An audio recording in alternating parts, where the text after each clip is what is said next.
Malappuram വാണിയമ്പലത്ത് യാത്രക്കാരനെ train തട്ടി ഇന്നലെ വൈകുന്നേരം 3:25ഓടെയാണ് അപകടമുണ്ടായത്. പാളത്തിനരികിലൂടെ നടന്നു പോവുകയായിരുന്ന യാത്രക്കാരനെയാണ് ട്രെയിൻ ഇടിച്ചത്. കാളികാവ് സ്വദേശി PM മാത്യുവിന് പരിക്കേറ്റിട്ടുണ്ട്. ഗുരുതരമായി പരിക്കേറ്റ മാത്യുവിനെ പെരിന്തൽമണ്ണയിലെ സ്വകാര്യ ആശുപത്രിയിൽ പ്രവേശിപ്പിച്ചു.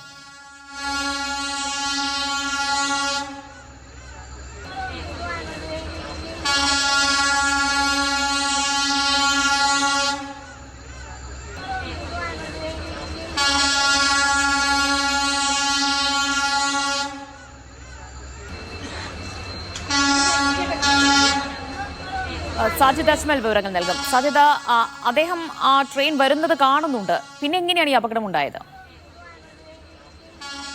ദിവ്യ, ഈ മാത്യു എന്ന വ്യക്തിക്കാണ് ഗുരുതരമായി ട്രെയിൻ ഇടിച്ച് പരിക്കേറ്റത്. അദ്ദേഹം മറ്റ് ട്രെയിനിൽ നിന്ന് ഇറങ്ങി ഈ റെയിൽപാത മുറിച്ച് കടന്ന് മുന്നോട്ട് നടക്കുമ്പോഴാണ് ഈ അപകടം ഉണ്ടായത്.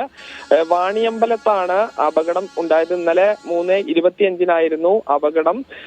ഈ കാളികാവ് സ്വദേശിയായ PM മാത്യുവിനാണ് ഗുരുതരമായി പരിക്കേറ്റത്. ഇദ്ദേഹം ഇപ്പോൾ പെരിന്തൽമണ്ണയിലെ സ്വകാര്യ ആശുപത്രിയിൽ ചികിത്സയിലാണ്.